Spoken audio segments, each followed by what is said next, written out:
국민의힘 2차 컷오프가 이틀 뒤입니다. 1등이 누가 되느냐 보다 4위로 컷오프에 누가 들어가느냐 이 부분도 관심이 많은데 국민의힘 여러 중위권 후보 중에 오늘 2명의 1대1 토크 또는 토론을 준비했습니다. 원희룡 예비후보와 하태경 예비후보인데요. 이 두 분의 토론도 보고 또 다른 후보 한 분은 연결해서 따로 입장도 들어보도록 하겠습니다. 오늘 뉴스 설계에서는 어떤 내용이 준비되어 있죠? 이번에는 침술 전문가 얘기입니다. 예. 침. 예. 어제 TV 토론에서 예, 그렇습니다. 나왔던 얘기죠? 네, 국민의힘 TV 토론에서 난데없이 침술 전문가 얘기가 화제가 되고 있어서요. 알겠습니다. 한의학 관련 얘기는 아닐 거고요. 네, 알겠습니다. 영끌 인터뷰에서는 오늘 어떤 분이 준비되어 있습니까? 네, 오늘 공인중개사 사례 극단 선택한 30대 남성, 그러니까 잔혹한 스토킹에 대한 얘기를 좀 나눠보도록 하겠습니다. 예. 나이가 들수록 좀 잔혹해지고 있는데 왜 이렇게 되는 건지 또 스토킹을 어떻게 막으면 좋을지 전문가와 함께 얘기해보도록 하겠습니다. 점점 사실 스토킹이 사회 문제가 좀 되고 있는데요. 네. 관련해서 전문가에게 좀 깊게 얘기를 들어보는 순서입니다. 네. 썰전 라이브 본격적으로 시작합니다.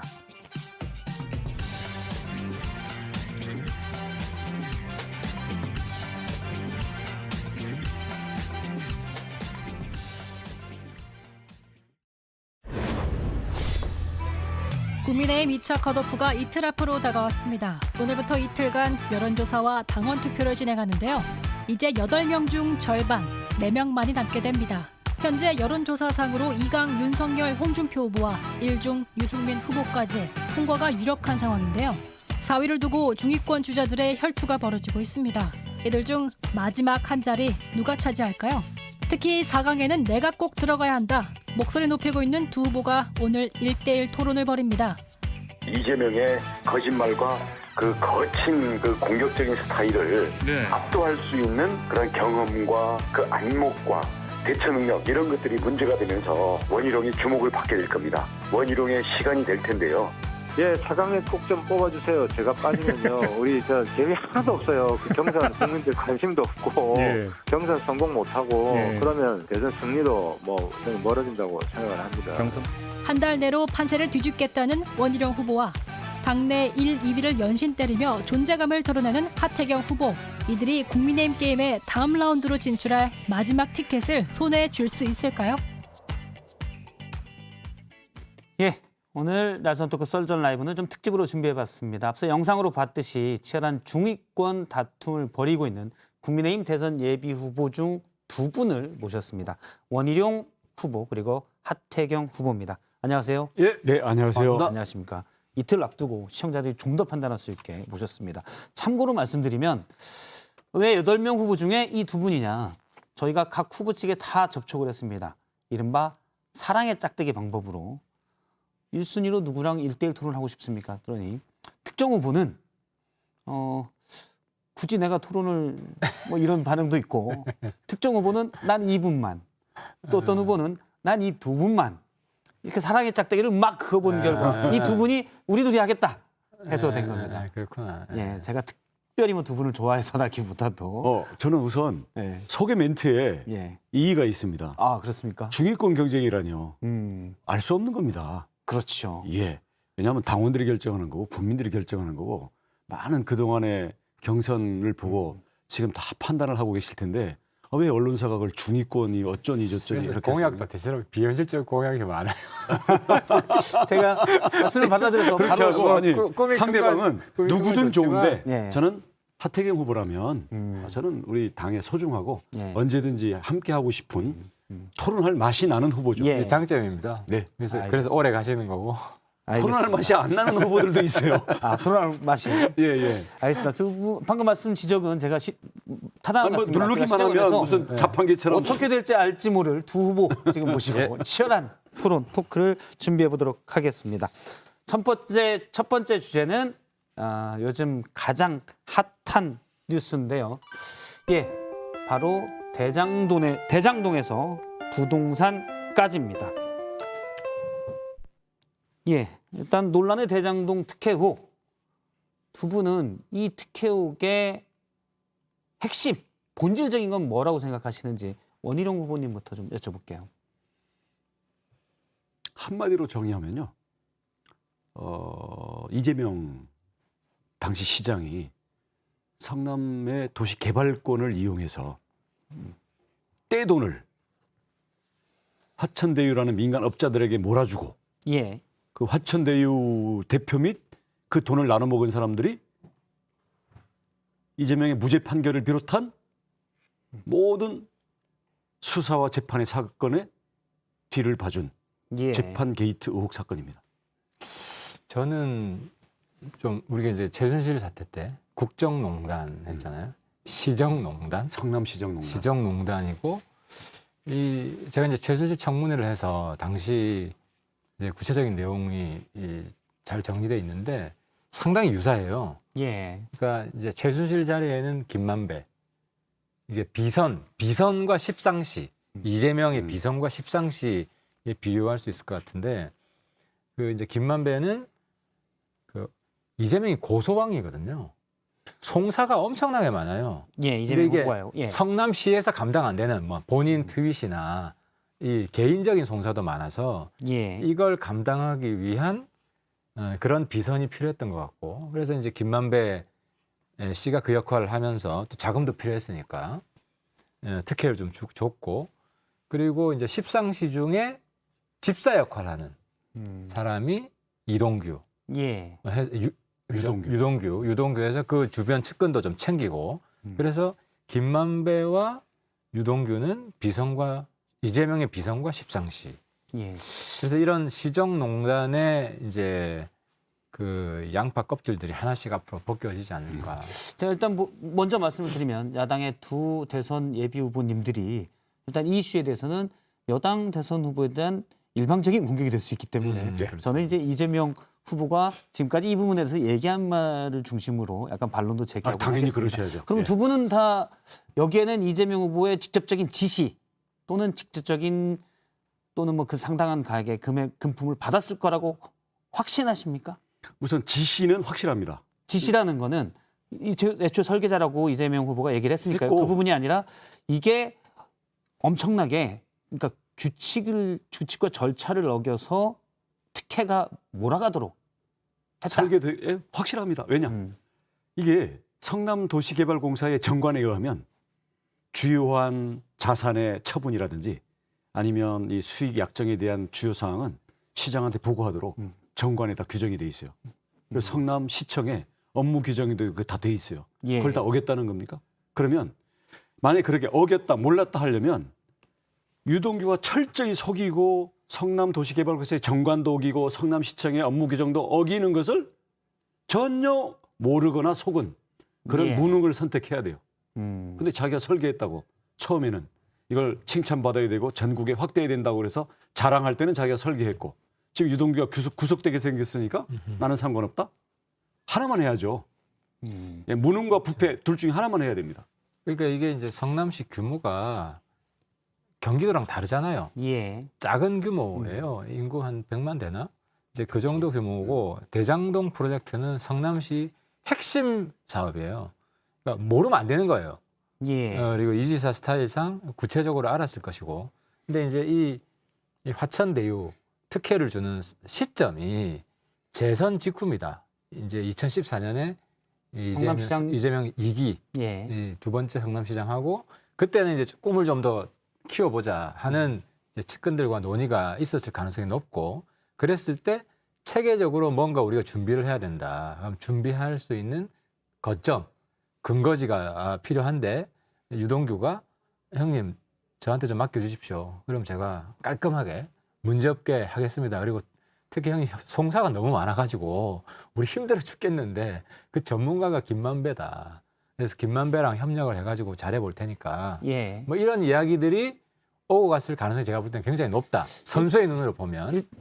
선수의 눈으로 보면. 근데 지금, 예. 녹음 파일이 근데 이제 이 제보한 녹음 파일 중에 이런 걸 이제 좀 힌트를 줄 수 있는 언급이 있을 가능성도 저는 있다고 봅니다. 현재까지 나온 걸로는 이재명 당시 성남시장이 연루됐다. 그러니까 규칙을 완전히 어겨서 화천대유에 대박을 주는 구조를 짜라고 지시를 했다든지 그런 정황은 없습니다.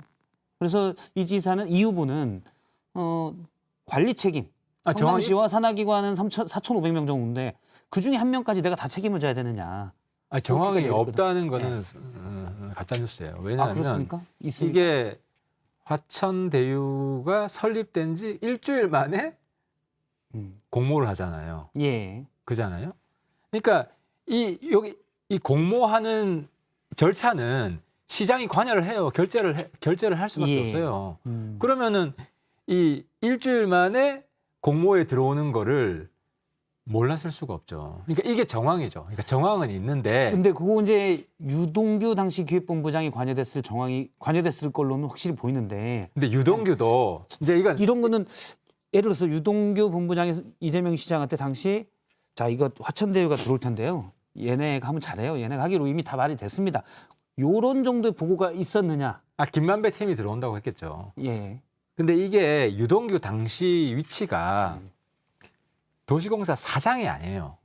대행이에요. 예. 대행은 원래 일을 벌리면 안 돼요. 있는 일 정도 관리하는 일이기 때문에 기본적으로 시장 결제를 일일이 맡아야만 되는 그런 관계거든요. 이게 지금 말씀하시는 건 2015년 3월 사업자 선정한 그 앞뒤를 얘기하는 거고요. 예. 제가 거슬러 올라갑니다. 2010년으로 거슬러 올라갑니다. 유동규와 이재명이 어떻게 연결됐냐? 이게 성남, 경자동 거기에 한솔 예. 그 리모델링 초합 추진하면서 이제 인연이 맺어지게 되는데 시설관리공단 거쳐서 2013년에 도시개발공사가 만들어지거든요. 근데 이 당시에도 대장동은 2005년부터 저희가 금사랑의 땅이어가지고 LH랑 업자들 이렇게 하다가 뭐 구속도 되고 막 그 구속된 일부의 재판을 뭐 최재형 후보도 했던 뭐 이런 사건들이거든요. 예. 이 상태에서 이재명 시장이 성남시장으로 당선이 돼서 이 사업은 개발하면 1조 이상의 사업인 게 명확한 상태에서 유동규가 도시개발공사가 그때 처음으로 설립되고 아파트 개발을 할 수 있는 권한이 광역에서 기초로 내려오면서 이재명의 손아귀에 그냥 하늘에서 뚝 떨어진 거예요. 예. 여기에서 이때 바로 유동규를 도시개발공사 본부장으로 집어넣고요. 지금 2015년 사업자 선정 들어가기 6개월 전에 유동규가 그 전에 업자인 남욱, 정영학 이런 회계사들이 집어넣은 새끼 변호사들을 통해 가지고 전략 기획팀을 만들어서 이 화천대유로 수익을 몰아주기 위한 모든 플랜을 짜고 그다음에 절차를 진행합니다. 예. 이게 당시에 유동규는요. 이재명 성남시장의 우동규로 불릴 정도의 이야기였고 자기 말로 넘버 3. 그리고 결정적인 것은요. 2012년에 이미 이재명 시장의 친형인 이재선 회계사의 예. 당시의 녹취 파일을 보면 대장동 개발하고 이거 비자금 조성하려고 나쁜 짓 하는 놈들, 이 양아치들, 날파리들 그리고 여기에 그 유동규라는 놈 이런 놈들밖에 왜 옆에 안 두냐. 다 예. 깜빡 간다. 이 얘기가 2012년에 친형인 그 회계사의 육성 파일로 지금 떠 있어요. 왜 유동규 같은 사람을 곁에 두냐는 취지로 이세전 씨가 얘기한 부분인데 그렇다고 해서 이 사업을 이재명 지사가 당시에 이재명 시장이 이렇게까지 해서 얘네한테 대박 줘라고 한 지시한 정황은 사실 될 수는 없잖아요. 그리고 앞서 이제 말씀하신 내용 중에 당시 이제 그 화천대유나 이쪽이 프로젝트 금융을 받기 위해서 지급 보증을 받기 위해서 주택금융 보증에 문의했을 때 거기 평가 보고서로는 100% 분양됐을 때 수백억 원 정도의 이익이 예상되고 분양이 잘 될 거다. 요 정도. 대박 줘라는 아니야, 정황. 그건 다 좋아요. 네. 다 좋아요. 뭐 나중에 뭐 저 집값이 올랐으니까 결과적으로 더 이익이 커졌다. 오케이, 그거 좋습니다. 뭐 그건 따로 얘기하기로 하고요. 핵심적인 문제는 유동규가 이 도시개발공사가 위례에서는 50대 50으로 민간 사업하고 예. 약정하는 거기에서 2014년에 이게 대박을 쳤어요. 청약 경쟁률이 이게 신기록을 기록할 정도로 됐고 그 이후에 화천대유가 가게 되거든요. 근데 이 약정이 민간과 도시공사가 50대 50으로 나누는 약정을 유동규가 지워버리고 예. 화천대유에 다 몰아줍니다. 그리고 이재명 시장이 자기가 5,500억 환수했다고 주장하는 게 뭔지 아세요? 예, 저는 정확히 알고 있죠. 성남 1공단을 공원으로 조성하는 거, 거기 지하 주차장 만드는 거, 이 대장동 아파트 옆에 터널 파는 거, 예. 이거 등등 해가지고 기부 체납하는 3,700억 플러스 여기에다가 1,800억어치의 역시 공공시설 비용. 임대 아파트 그렇죠. 굳이 그리고 임대 아파트도 25%까지 하도록 돼 있는 규정을 15%로 최소로 낮추면서 여기서 2,700억 정도의 이익을 업자들한테 더 주는 이런 약정 변경을 합니다. 이게 다 유동규가 했어요. 이게 이재명 시장의 인가 없이 이제 했다고 생각하십니까? 아까 이제 예. 원 후보님 말씀과 덧보태가지고 이제 이재명 후보가 이제 특혜 이익을 주라는 정황은 확실히 있죠. 그 정황이 뭐냐면 초과 수익이 나왔을 때 이걸 몰아서 줘라. 예. 라고 하는 그 구조를 유동규가 짰는데 이걸 이재명 동의 없이 밀어붙일 수가 없어요. 이례적인 거거든요. 예. 이례적인 거라서 일단 그 부분에 대해서는 이재명 후보 측의 입장은 이런 겁니다. 그러니까 말씀하신 대로 성남에 따라서 나왔던 성남 도시개발공사에서 나왔던 얘기들, 문제 제기들, 초과이익 환수 제도를 마련해야 된다라고 했지만 그걸 유동규 본부장이 묵살했고요. 이재명 후보 측에서는 당시에 5,500억, 처음엔 4,500억에다 나중에 900여 원을 더 올려서 5,500억이 어떻게 보면 간단히 얘기하면 선 기부 체납을 해라 라고 했고 나머지는 니네가 알아서 해라. 이런 취지였다라고 얘기를 한 바 있습니다. 시장이 이익 환수한 거 하라는 것을 묵살했다고요? 믿습니까?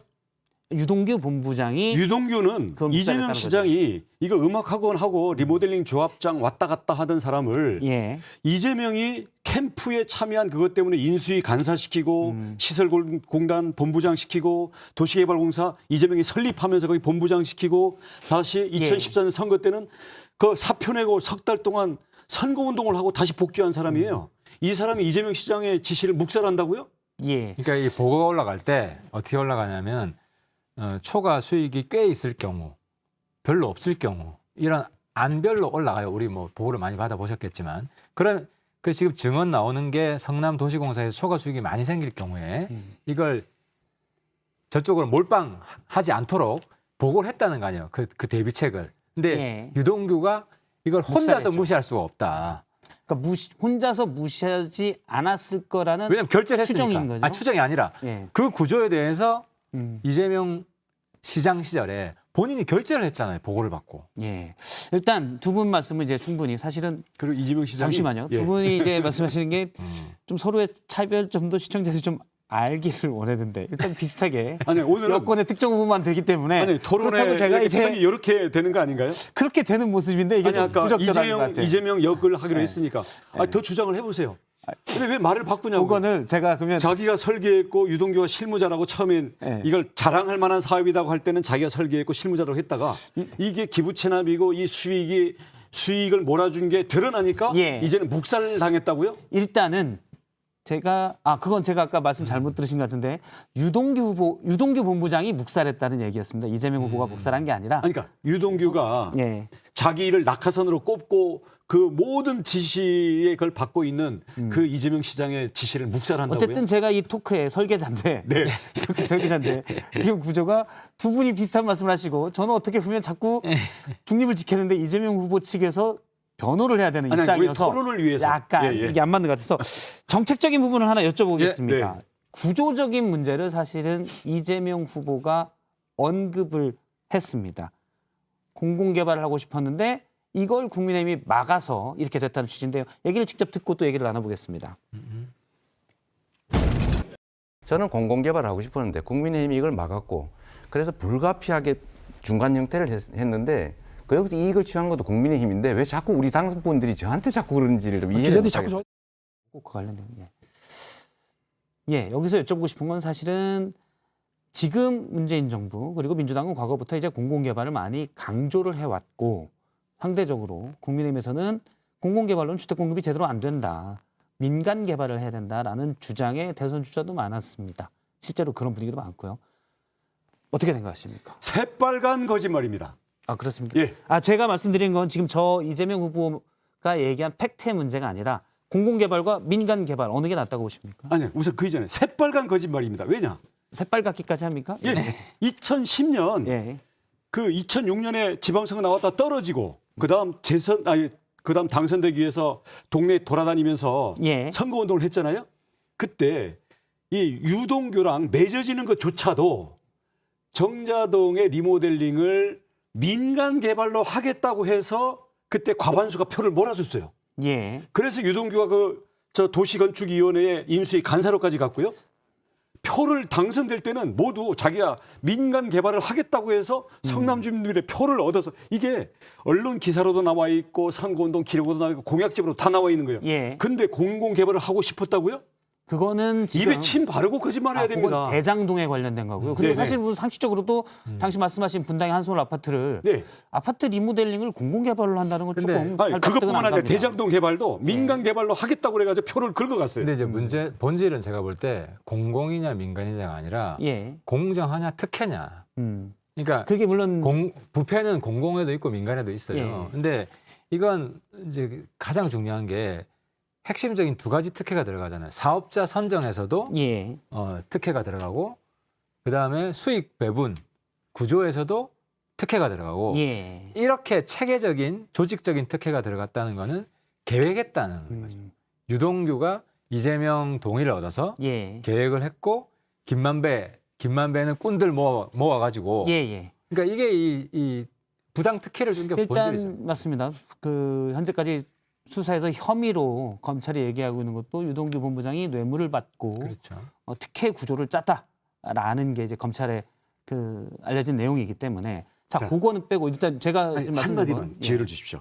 공공개발 얘기를 하셨으니까 이재명 시장 얘기하는 거는 2005년 이때부터 한나라당 시장 시절 그리고 국회의원 이렇게 해가지고 자꾸 민간업자들 부동산 업자들이 붙어가지고 민간개발로 자꾸 가려는 것을 자기가 공공개발로 틀었다라고 예. 말씀을 하시잖아요. 이거는 처음에는 그럴듯해 보여요. 근데 아까 말씀드린 것처럼 선거 때 본인 공약이 민간개발이었고 일단 도시개발공사가 만들어진 다음에는 성남에서 직접 하겠다라고 하면서 성남도시개발공사가 시행하는 걸로 가져온 건 맞아요. 예. 근데 그러려면 옛날에 거기에 붙어있던 날파리 그 부동산 개발업자들 다 쫓아내야 될 거 아니에요. 그 사람들을 그대로 붙입니다. 남욱, 정영학 다 붙어가지고요. 이 사람들한테 다 몰아주는 그런 방식의 공영개발을 하는 거예요. 예. 그러니까 결국 이재명 시장이 얘기하는 LH가 하는 공공개발을 무산시키고 성남도시개발공사 자기가 임명권과 지시권을 가진 거기에다가 옛날 부동산 토건업자들 붙여가지고 천문학적인 이익을 일단 말씀하신 대로 자기 측근에게 돈을 빼돌린 거예요. 유동규 본부장이 관여했다고 지금 혐의가 있어서 구속이 됐고요. 네. 일단 특혜를 줬고 배분 과정에서도 그렇다라고 네. 해서 구속이 됐고요. 네. 이재명 지사 후보의 관여 여부는 이재명 지사 측에서는 내가 직접적으로 관여한 게 나오면 책임을 지겠다. 그런데 그게 나오면 빨리 수사를 해라라는 입장입니다. 자, 입장이고요. 제가 여쭤보는 건 전반적으로는 이 지사 측에서는 어쨌든 민간 개발은 이 수익 구조 배분에 있어서 여러 가지 민간이 이렇게 대박이 날 수도 있고 특혜가 날 수 있는 더 가능성이 많기 때문에 이왕이면 공공 개발로 하자는 입장이거든요. 부동산 공급에 대해서 대선 주자시니까 공공개발 쪽에도 힘을 줘야 되는지 민간개발 쪽에도 힘을 줘야 되는지 여쭤보는 겁니다. 공공개발을 해야 될 게 있고 민간개발을 해야 될 게 있는데 예. 둘 다 공통적으로 뭐냐면 이게 초과이익에 대해서는 환수를 해서 공공에 대한 부담을 확실히 지워야 됩니다. 이거를 그 민간에게 대해서 민간의 참여를 원천적으로 봉쇄하는 사회주의적 방식도 안 되겠지만 이재명 지사처럼 화천대유, 도계공을 통해서 화천대유에다가 천문학적인 이익은 다 몰아주는 방식으로 겉으로는 자기가 공공인 척하면서 뒤로는 민간에게 다 빼돌리는 이런 방식도 안 되는 거죠. 그러니까 이건 엄밀히 말하면 민간 주도의 민관 합작 방식이잖아요. 근데 그 세 군데 회사가 이걸 경쟁을 했는데 그 오늘 저희 당 자료를 보면 다른 그 회사가 다른 하나은행, 산업은행, 메리츠 컨소시엄. 그렇죠. 메리츠 같아요. 거기는 수용 보상비를 거의 1조를 채택을 했고 여기 지금 문제가 되는 화천대유는 6천억 정도. 그렇죠. 그러니까 4천억을 빼먹었다는 거거든요. 토지 보상비를 4천억을 덜 지급했다. 덜 지급했다는 거죠. 그러니까 이제 그 성남 주민들 이제 약탈해 거잖아요. 그래서 공공이냐 여기서 보면 공공이 사실상 몸통인데 민간이 얹혀 있는 거지만 공공이 훨씬 주민들을 약탈했다. 그러니까 리더가 누구냐에 따라서 공공이 훨씬 약탈적인 방식이 될 수 있다는 걸 보여준 거죠. 사실은 이제 부동산 개발, 대규모 택지나 주택 공급을 어떻게 할 건지에 대해서는 여야 또는 진보 보수가 정책적으로 많이 부딪히는 부분이거든요. 공공이냐 민간이냐, 공공성을 좀 더 강화할 거냐, 그러다 보니 공공성을 강화하다 보니 민간이 투자하고 싶은 욕구가 줄어들어서 공급이 제대로 안 됐다는 게 지금까지 국민의힘 주장이었거든요. 여기서 보면 그게 비본질적이구나. 그러면은 공공도 공정하게 하고 예. 민간도 공정하게 하면 이게 제일 중요하지. 근데 앞으로는 그래. 저 개인적으로는 여기도 공정하게 하면 지금 예. 문제가 됐겠어요. 음. 초과 수익 제대로 배분하고 사업자 근데- 선정도 특혜를 안 주고. 예를 들어서 민간은 이제 이른바 이제 엔터프라이즈로 어떤 사업을 확 뛰어들잖아요. 이제 시행이나 이런 데 그런 부분이 안 돼. 이익을 어느 정도 예를 들어서 뚜껑을 씌워 놓으면 예를 들어서 여기서 8%, 9%만 가져가세요라고 해버리면 공급이 사실은 줄어든 효과가 생긴다는 게 그럴 수 지금까지 있죠. 사실 국민의힘 주장이었습니다. 근데 제가 주장하는 거는 자 위례 신도시 똑같이 2014년에 청약받고 대박을 쳤는데 예. 5대5 약정이었거든요. 이 같은 팀하고 했는데 지금 거기에서 분배하는 거 지금 서로 싸우다 보니까 지금 녹취록까지 나왔는데요. 예. 근데 왜 그때 한번 연습을 했으면 5대5가 아니라 6대4로 더 가져가야지 공공이. 이거를 자기는 1,800억만 딱 하고 나머지는 1조가 되든 2조가 되든 다 가져가라? 물론 그때 당시에는 야 그때 부동산 경기 안 좋았다고 또 거짓말 하는데요. 2014년 7월부터 부동산 가격과 매수가 늘어나기 시작해가지고 최경환 그때 정책으로 이걸 사업자 선정하는 2015년 3월 달에는 부동산이 뜨거운 상태였어요. 다 거짓말입니다. 근데 민간의 저희 집값은 그때 오르지 않았던 시기인 건 맞습니다. 근데 그러니까 이제 민간의 그쪽이 제일 뜨거웠다라는 거죠. 잠시만요. 제가 이 부분만 오늘 준비한 것들이 있는데 또 이렇게 다음 또 바쁜 대서주자분들께서 예. 또 다음 인터뷰를 가야 돼서 네, 네. 이제 당 내부 얘기를 좀 해보도록 그러시죠. 하겠습니다. 예. 예.